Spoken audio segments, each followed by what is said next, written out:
아직도 통장에 돈 넣어두고 안 쓰고 계신가요? 그냥 노후에 쓰려고 모아두는 건데요. 쓸 일도 없고 그냥 두죠 뭐. 이렇게 말씀하시는 어르신들 정말 많습니다. 그런데요, 이 말이 연금 탈락의 신호일 수 있습니다. 믿기 어렵겠지만 통장에 돈이 많다고 기초연금이 깎이거나 아예 안 나오는 경우가 지금 실제로 벌어지고 있어요. 안녕하세요.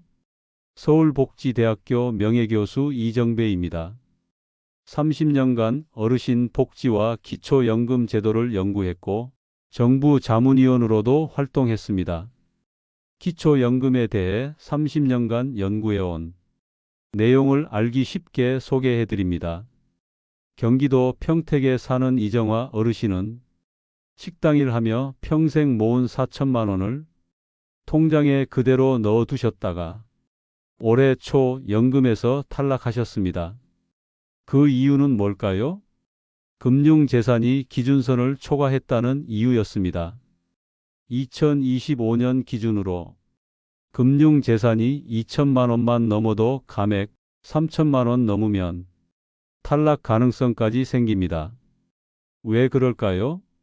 이건 소득이 아니라 재산 기준으로 잘라내는 제도 때문이에요. 아니, 통장에 모아둔 것도 죄가 됩니까? 오늘 내용의 핵심이 되는 이 질문에 대한 정답을 이 영상에 전부 담았습니다. 지금 끝까지 보시면 현재 내 돈도 지키고 노후를 위해 매월 납부했던 연금까지 수령해서 편안한 노후를 만들어 드리겠습니다. 영상 보시기 전에 구독과 좋아요 눌러주세요. 당신에게 특별히 더 많은 유익한 정보를 제공하겠습니다. 기초연금이 왜 줄어드는지 제대로 아셔야 억울한 일을 막을 수 있습니다. 기초연금은 단순히 한 달에 얼마나 벌고 있나만 따지지 않습니다. 가지고 계신 재산도 같이 따져요. 예를 들어서 지금 통장에 돈이 좀 있으시다면 그걸 그냥 모아둔 돈이 아니라 매달 이자가 나오는 돈처럼 계산하는 겁니다. 나는 돈 안 쓰고 그냥 통장에 넣어놨을 뿐인데. 맞습니다. 그런데 정부에서는 그 돈을 가지고 매달 어느 정도 수익이 있는 것처럼 자동으로 계산해 버리는 거예요. 예를 들어 드릴게요. 어르신 통장에 4천만 원이 있다면 그중 2천만 원은 계산해서 빼줍니다. 그런데 남은 2천만 원은 이분은 매달 약 6만 6천 원 정도 버는 걸로 보자. 이렇게 정해버리는 거예요. 그리고 이런 식으로 계산한 금액이 매달 수입으로 잡히면 기초연금을 못 받거나 깎여서 들어오게 됩니다. 어르신들 중엔 나는 사업도 안 하고 수입도 없는데 그냥 모아둔 돈 때문에 연금 못 받는다니 너무 억울하다. 이렇게 말씀하시는 분들 정말 많으세요. 그래서 오늘은 그 걱정을 덜어드릴 수 있는 방법을 알려드릴 겁니다. 절대 불법 아닙니다. 세무조사 대상도 아닙니다. 집에서 쉽게 하실 수 있고 돈 한 푼 안 드는 방법도 있습니다. 그리고 무엇보다 당신이 정당하게 받을 수 있는 연금을 끝까지 지켜낼 수 있는 정보입니다. 서울 양천구에 사는 김순자 어르신, 올해 72세입니다. 남편과는 몇 년 전에 사별하셨고 지금은 혼자 지내십니다. 그동안 일하면서 조금씩 모아둔 돈 4,500만 원이 통장에 있었어요. 혹시 모를 병원비 갑자기 쓸 일 생길까봐. 그 마음 정말 잘 알죠? 그런데 얼마 전 주민센터에서 연락이 왔습니다. 어르신 기초연금이 끊길 수 있어요. 순자 어르신은 깜짝 놀라셨죠. 난 아무 소득도 없는데요? 문제는 통장에 있는 돈 때문이었습니다. 기초연금은 그냥 소득만 보는 게 아니고 통장에 있는 돈도 매달 이자처럼 버는 것으로 계산합니다. 4,500만 원 중 2천만 원은 괜찮은데 나머지 2,500만 원이 문제였어요. 그걸 가지고 이분은 매달 8만 3천 원 수익이 있네? 이렇게 계산한 겁니다. 그래서 연금을 주는 기준인 월 202만 원을 넘어버렸고 결국 탈락 판정을 받은 거죠. 내가 뭘 잘못한 것도 아니고 그냥 모아둔 돈인데 순자 어르신은 정말 억울하셨다고 합니다. 다행히 복지 공무원이 방법을 하나하나 알려주셨고 어르신은 그대로 실천하셨습니다. 그랬더니 몇 달 뒤 기초연금 다시 받게 되셨어요. 어떻게 했을까요? 어렵지 않았습니다. 그냥 생활 속에서 바꿀 수 있는 작은 습관 몇 가지였어요. 첫째, 자녀와 생활비 분담 계약서를 썼습니다. 매달 자녀에게 생활비를 받고 계셨는데 그동안은 그냥 입금만 받으셨대요. 그래서 매달 땡땡과 50만 원 생활비 분담. 이런 식으로 간단히 써두신 거죠. 그게 이 돈은 실제 생활비라는 증거가 된 겁니다. 둘째, 일부 돈을 자녀 명의로 돌리셨어요. 기초연금은 본인 명의만 보거든요. 그래서 자녀에게 1천만 원 정도 조금씩 나눠서 증여하신 거예요. 불법 아니고 부담도 없게. 단 한 번에 큰 금액은 안 되고 연 1천만 원 이내로 나눠야 합니다. 셋째, 생활비 쓴 내역을 간단히 메모하셨어요. 마트, 병원 다녀오시고 나서 7월 5일 병원비 3만 2천 원. 이렇게만 적으신 거죠. 이것만으로도 이 돈은 진짜 생활비로 쓴 거다. 인정받을 수 있습니다. 이 세 가지 어렵지 않습니다. 서류 복잡하게 만들 필요도 없어요. 그냥 내 돈을 내가 쓴 흔적을 남기는 거예요. 순자 어르신도 말씀하셨어요. 이렇게 간단한 건 줄 알았으면 진작 했을걸요. 이젠 연금도 다시 받고 마음도 한결 편해졌어요. 자, 지금부터는 집에서 그냥 생활하듯 하면서 금융 재산을 자연스럽게 줄일 수 있는 진짜 쉬운 방법 세 가지를 알려드릴게요. 먼저 하나, 병원비는 카드로 결제하세요. 나는 늘 병원 가면 현금 내지요. 그런 어르신 많으시죠? 하지만 지금은 카드로 결제하는 게 훨씬 낫습니다. 왜냐고요? 카드로 결제하면 내 돈이 어디로 나갔는지 기록이 자동으로 남기 때문입니다. 현금은 어디 썼는지 증명하기가 어렵거든요. 카드 쓰고 나중에 통장에서 빠져나가게 하면 아, 이건 병원비로 쓴 거구나. 이게 바로 증거가 됩니다. 카드는 사용하면 내 이름이 남지만 현금은 지폐에 내 이름이 남지 않죠. 둘째, 적금보다 여러 개의 통장으로 나눠 두세요. 돈을 분산시키세요. 정기적금처럼 큰 금액이 묶여 있으면 국가 입장에선 이분은 여유가 있네 하고 보는 경우가 많아요. 그보다는 500만 원, 700만 원씩 여러 통장에 나눠서 두면 더 유리합니다. 그리고 자녀 통장에 매달 생활비 보내실 때 생활비 30만 원 이런 메모 한 줄만 써서 보내세요. 이걸로도 이건 생활비로 쓴 거다 하고 인정받을 수 있어요.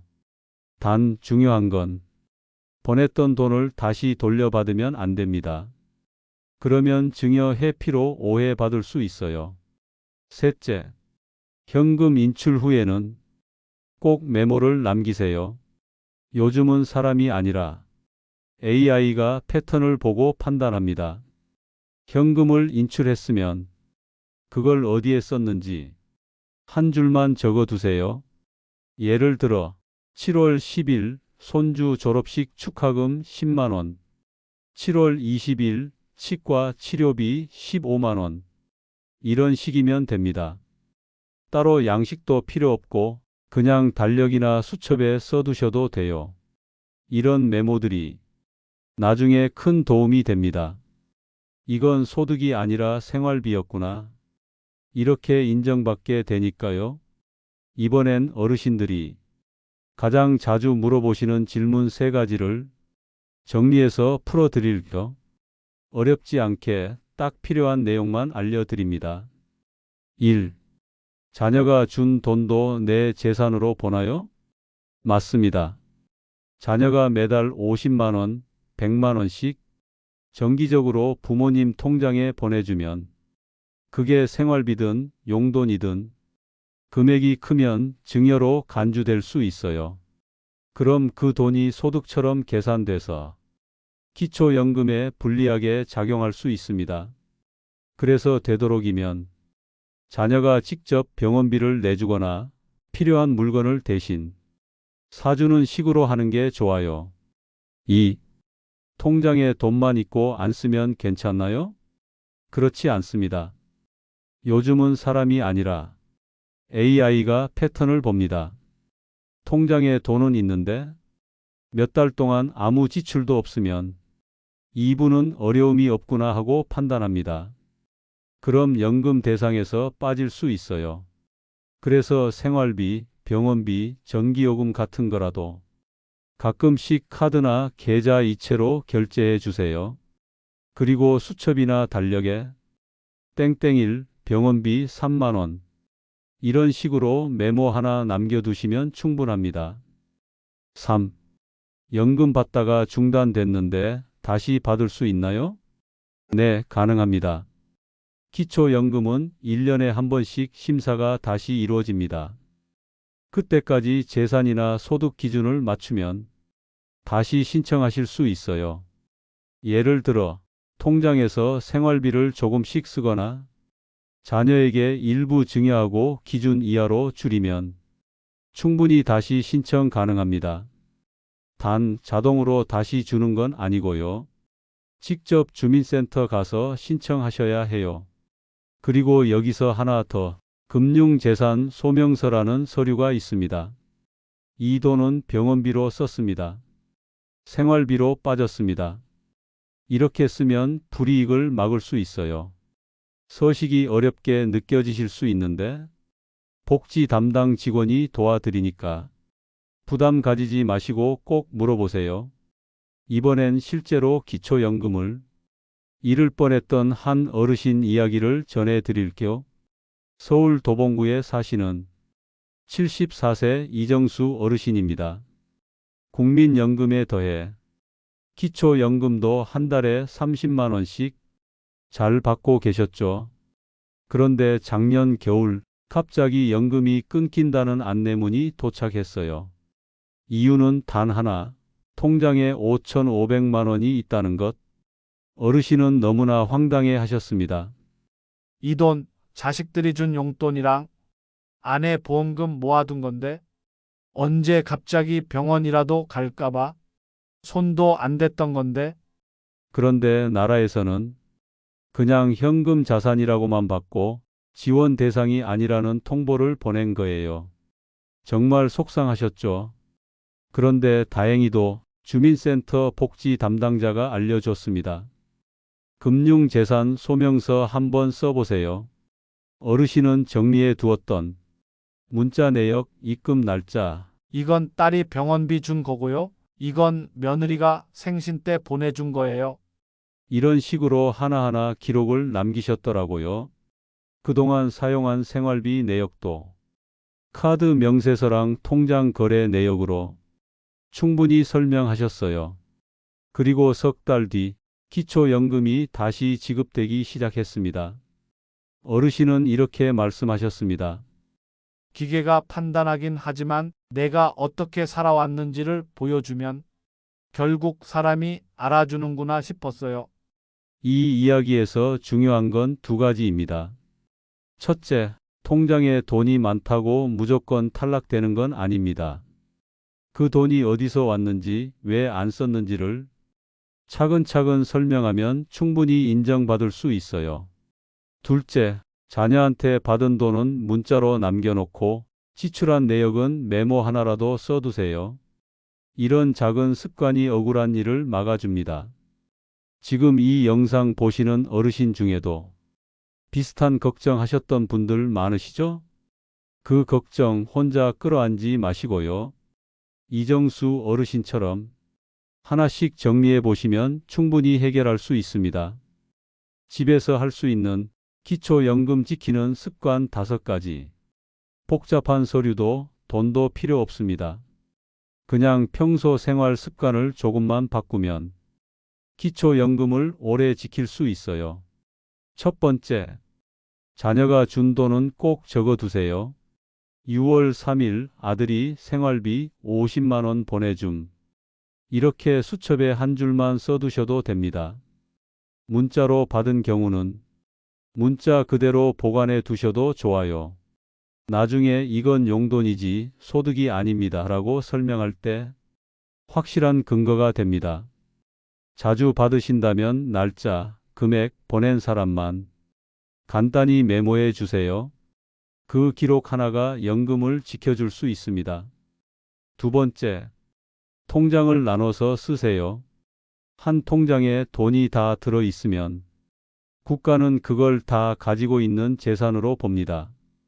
생활비용 통장, 병원비용 통장, 자녀 용돈 모아둔 통장처럼 용도별로 나눠두시면 훨씬 유리합니다. 주의할 점 하나, 통장 명의는 반드시 본인 이름이어야 합니다. 가족 명의로 넣어두면 오히려 오해를 살 수 있어요. 세 번째, 보험금이나 퇴직금은 입금 증거 챙겨두세요. 이 돈은 예전에 받은 건데요. 이렇게 말해도 소용없습니다. 국가는 출처가 확인되지 않으면 그냥 재산으로 간주합니다. 그래서 은행 문자, 통장 내역 캡처, 입금증 사진이라도 하나 남겨두는 게 좋습니다. 스마트폰 없으시면 통장 거래 내역 출력만 해두셔도 됩니다. 네 번째, 매달 들어오는 돈은 메모라도 남기세요. 자녀가 매달 50만 원씩 보내주는 경우 이걸 고정적인 수입으로 볼 수 있어요. 그러면 기초연금이 깎일 수 있습니다.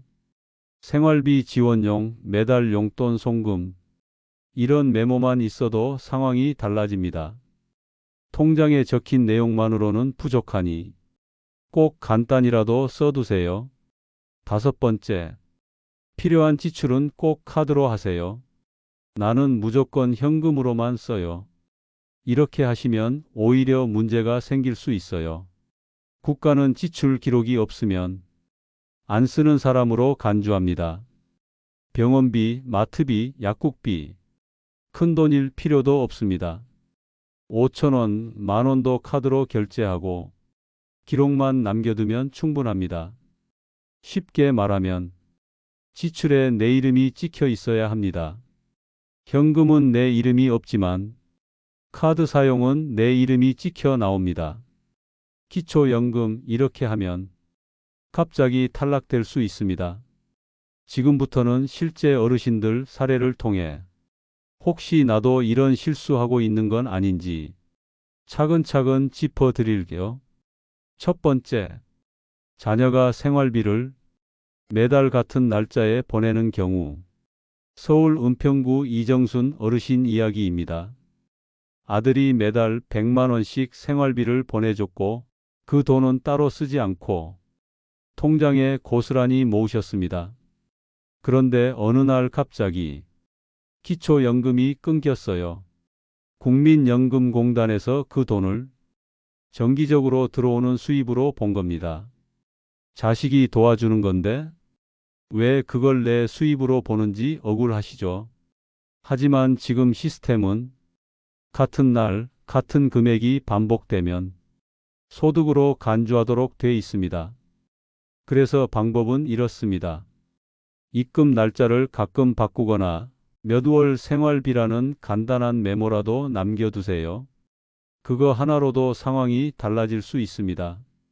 두 번째, 통장에 갑자기 큰돈이 들어온 경우 대전의 75세 김윤기 어르신은 예전에 살던 집 임대보증금 중 일부인 1,200만 원을 오랜만에 돌려받았습니다. 본인은 당연히 받을 돈이라 생각하셨고 통장에 그냥 입금만 했어요. 그런데 이 돈이 문제가 됐습니다. 왜 갑자기 큰 돈이 들어왔냐? 이분은 재산이 많아진 것 같다. 그렇게 판단돼서 기초연금이 중단됐습니다. 예방하려면 꼭 이렇게 하세요. 그 돈이 어디서 들어온 건지 임대계약서 한 장, 문자 메시지, 입금 내역이라도 꼭 남겨두세요. 이건 받은 돈이지 번 돈이 아닙니다. 이걸 설명할 근거가 있어야 합니다. 세 번째, 통장에서 돈이 빠져나간 흔적이 없는 경우 경북 구미의 78세 정명자 어르신은 나는 나가는 데도 없고 돈 쓸 데도 없어 하시며 현금만 꺼내놓고 쓰셨습니다. 카드도 안 쓰고 이체도 거의 없고 그냥 집에서 조용히 지내셨어요. 그런데 국가에서는 이렇게 판단했어요. 이분은 돈은 있는데 안 쓰네? 생활이 어려운 분은 아닌가 보다. 결국 기초연금 대상에서 빠졌습니다. 방법은 아주 간단합니다. 5천 원이라도 괜찮으니 마트나 약국, 병원비 같은 걸 가끔이라도 카드로 결제하세요. 돈을 쓴 흔적이 남으면 이분은 실제로 생활에 돈이 필요하다는 게 입증됩니다. 지금 당장 점검하세요. 기초연금 지키는 생활 속 체크리스트. 지금부터 알려드리는 건 돈 한 푼 들이지 않고 집에서 가만히 앉아서도 기초연금을 지킬 수 있는 아주 간단한 점검표입니다. 첫째, 통장 잔고 한번 들여다보세요. 통장에 2천만 원 넘게 들어있는데 몇 달째 그대로 두고 계신 건 아닌가요? 돈은 안 쓰고 그냥 모아두신 건데도 제도에서는 이분 여유 있네? 하고 오해할 수 있어요. 잔액을 생활비 통장, 비상금 통장으로 조금씩 나눠두는 것만으로도 과한 자산처럼 보이는 걸 줄일 수 있습니다. 둘째, 매달 같은 날 돈 들어오고 있지 않으세요? 자녀가 생활비를 도와준다 해도 매달 같은 날짜, 같은 금액이면 정기소득처럼 보일 수 있어요. 그럴 땐 입금 날짜를 가끔 바꾸시고 7월 생활비, 딸 지원 이런 짧은 메모 하나 남겨두면 충분합니다. 셋째, 지출 흔적이 너무 없진 않으세요? 현금만 쓰고 카드나 계좌 이체 기록이 없으면 이분은 돈이 있어도 안 쓰네? 이렇게 판단될 수 있어요. 마트에서 10,000원, 병원비로 몇천 원만 써도 괜찮습니다. 카드로 결제하면 그게 곧 나는 실제로 생활비가 들어가는 사람입니다. 하는 증거가 됩니다. 넷째, 통장에 큰 돈 들어온 적 있으신가요?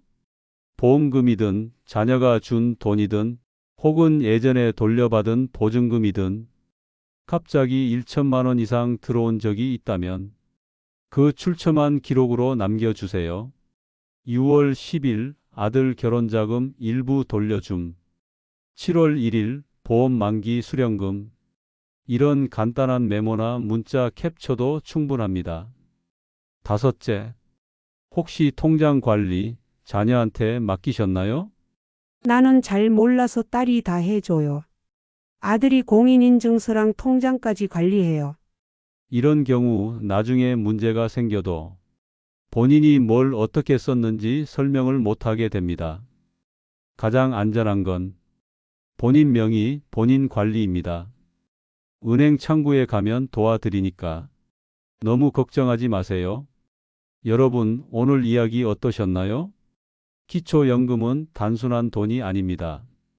그건 내가 평생 열심히 살아온 당연한 권리입니다.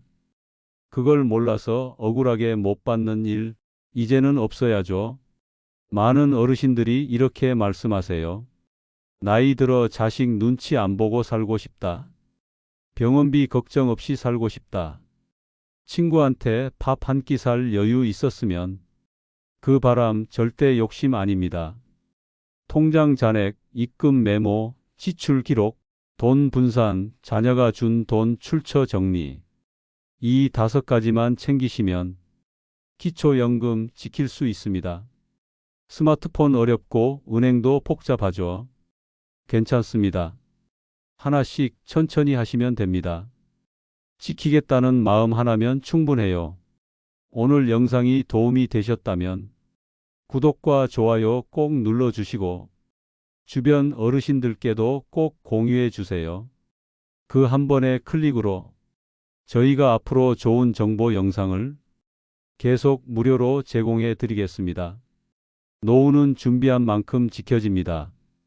당신의 노후, 저희가 끝까지 함께 하겠습니다. 감사합니다.